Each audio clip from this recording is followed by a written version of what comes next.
تو پھر ہم دیکھتے ہیں کہ سعودی عربیہ اور ایران کے درمیان آئیڈیولوجیکل کنفلکٹ شروع ہوتا ہے، سنی اور شیعہ کنفلکٹ. تو اس میں بھی پاکستان نے سعودی عربیہ کا ساتھ دیا تھا، being a Sunni majority country. پھر جو افغانستان وار تھی 1980s میں، تو اس میں بھی سعودی عربیہ نے کافی اہم رول ادا کیا تھا،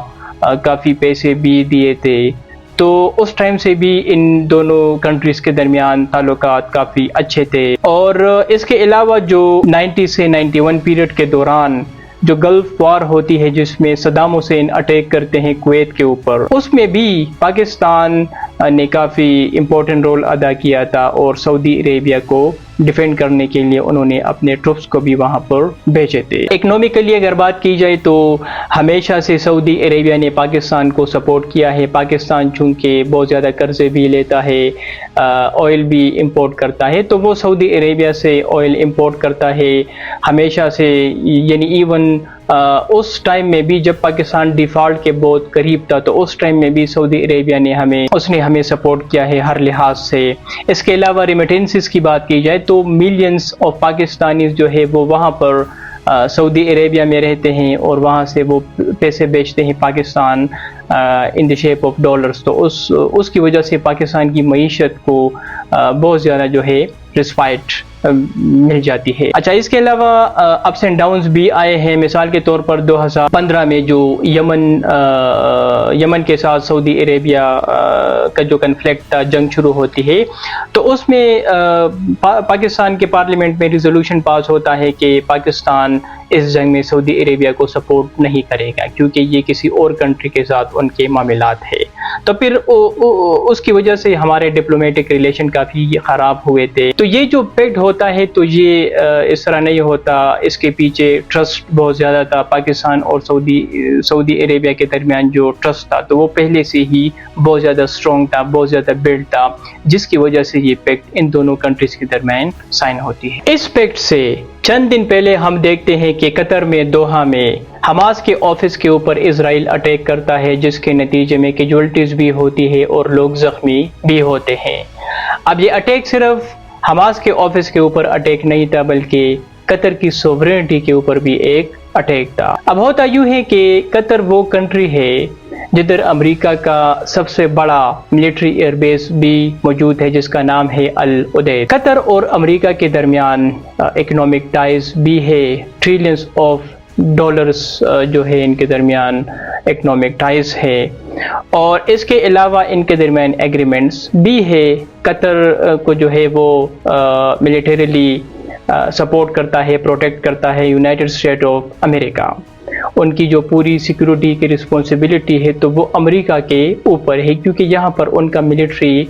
بیس موجود ہے. تو قطر کا اس بیس کی پریزنس کی وجہ سے قطر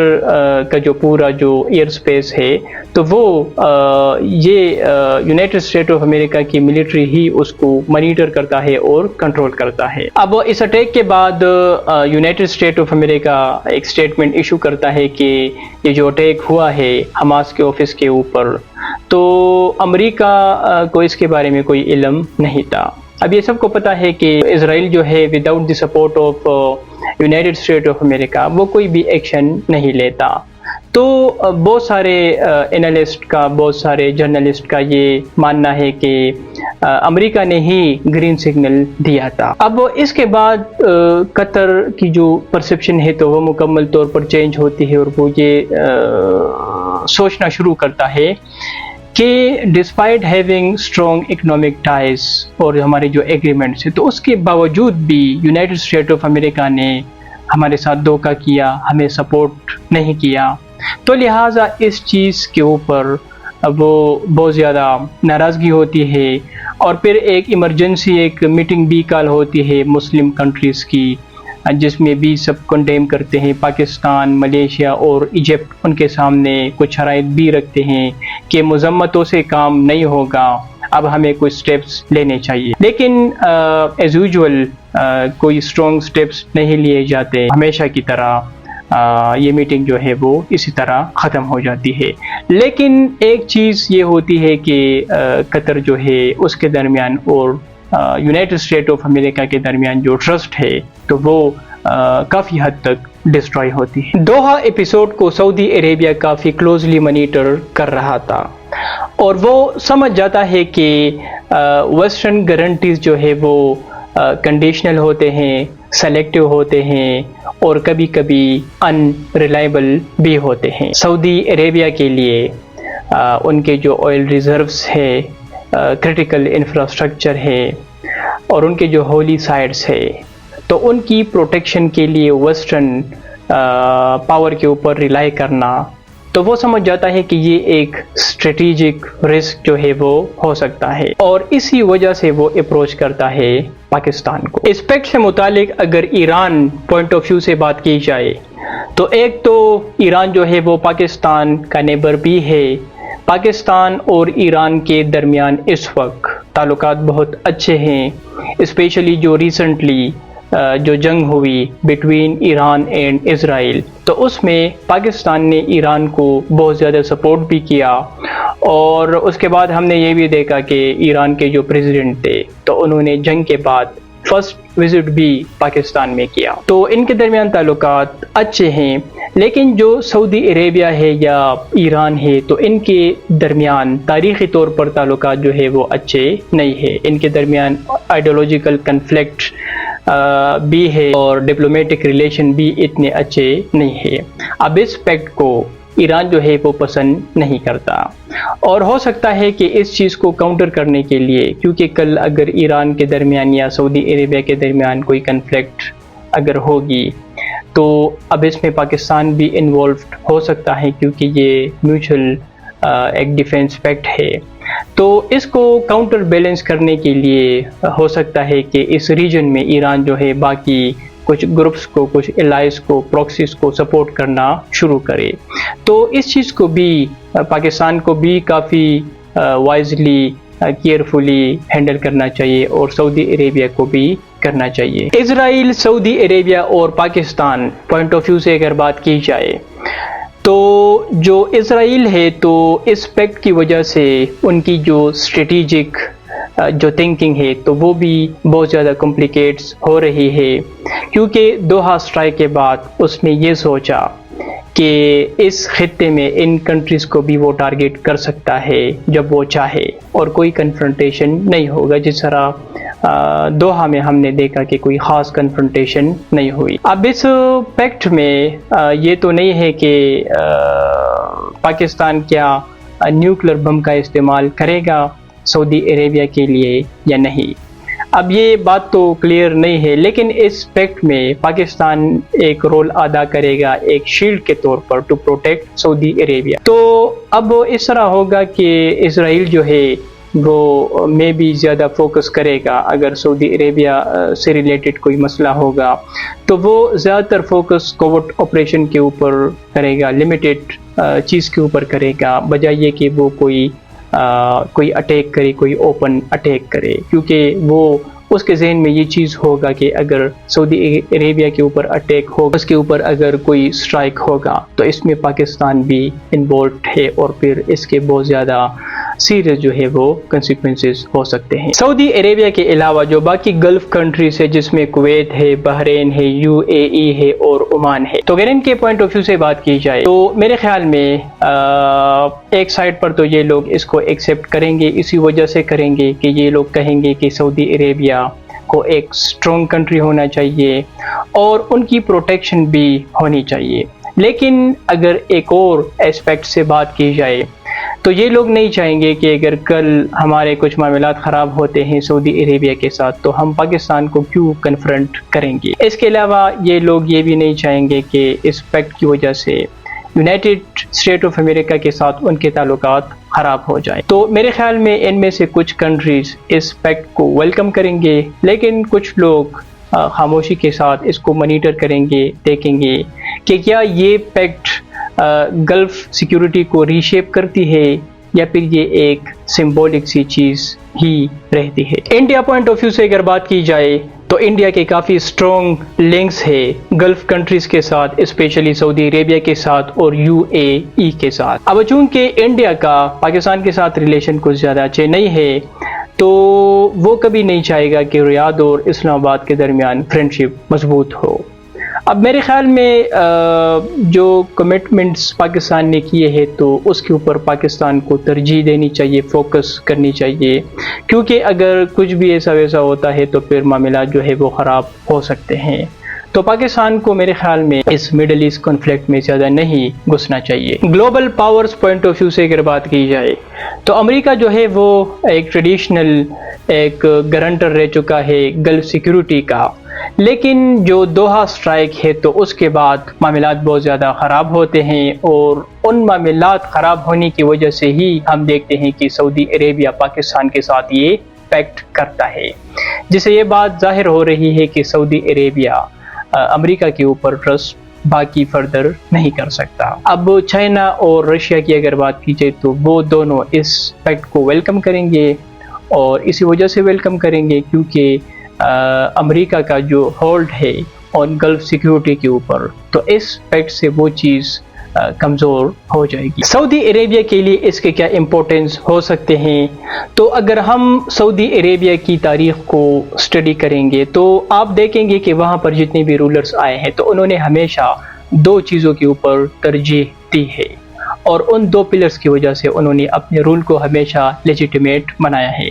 ایک تو یہ ہے کہ جو ہولیسٹ سائڈ سے مکہ اور مدینہ اس کی پروٹیکشن، سیکنڈلی جو سعودی عربیہ کے لوگ ہیں تو ان کو سیکیورٹی پرووائڈ کرنا اور اسٹیبلٹی پرووائڈ کرنا۔ اب اس پیکٹ کی وجہ سے ہم دیکھیں گے کہ سعودی عربیہ میں لوگوں کے اندر ایک کانفیڈنس بلڈ ہو جائے گی، اور وہ لوگوں کو یہ بتا سکیں گے کہ ہم جو ہے مضبوط ہے، اگر کوئی مسئلہ ہوتا ہے، کوئی کنفلکٹ ہوتا ہے کسی بھی ملک کے ساتھ تو ہمارے پاس ایک اسٹرانگ پارٹنر ہے جس کے پاس اسٹرانگ ملٹری ہے، اور وہ ہمیں سپورٹ کر سکتے ہیں، اور وہ ایک نیوکلیر پاور بھی ہے۔ تو اس سے جو محمد بن سلمان کراؤن پرنس ہے وہاں پر، تو ان کی جو ریپوٹیشن ہے وہ اچھی ہو جائے گی، امیج اچھی ہو جائے گی، اسپیشلی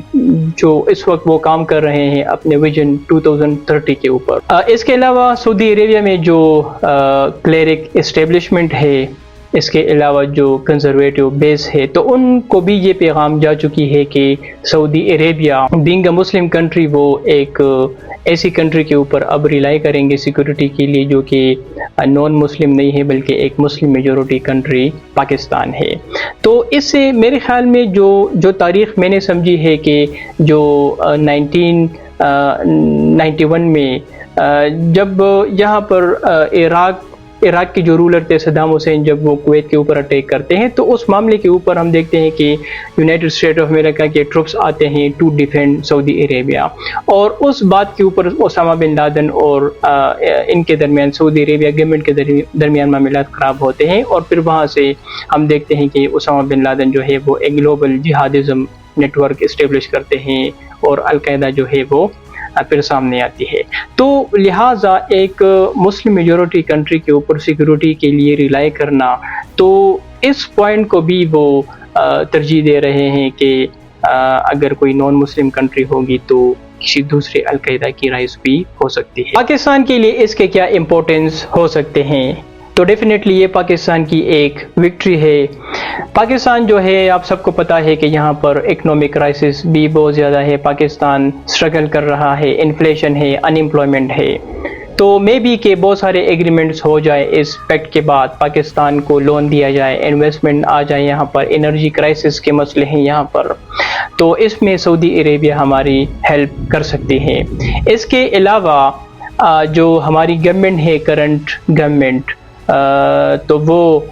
یہ کہہ سکتے ہیں کہ پاکستان کی جو امپورٹنس ہے پوری دنیا میں، تو اس کی ریکگنیشن صرف ساؤتھ ایشیا میں نہیں ہوئی ہے بلکہ پوری مسلم ورلڈ میں ہوئی ہے۔ ہماری ملٹری کو اس طرح پیش کیا جائے گا کہ وہ صرف پاکستان کے بارڈرز کو پروٹیکٹ نہیں کرتے بلکہ اسلامس کے ٹو سائڈس مکہ اینڈ مدینہ کو بھی وہ اب پروٹیکٹ کریں گے، تو پاکستان کے لیے بھی اس کے بہت سارے امپورٹنس ہو سکتے ہیں۔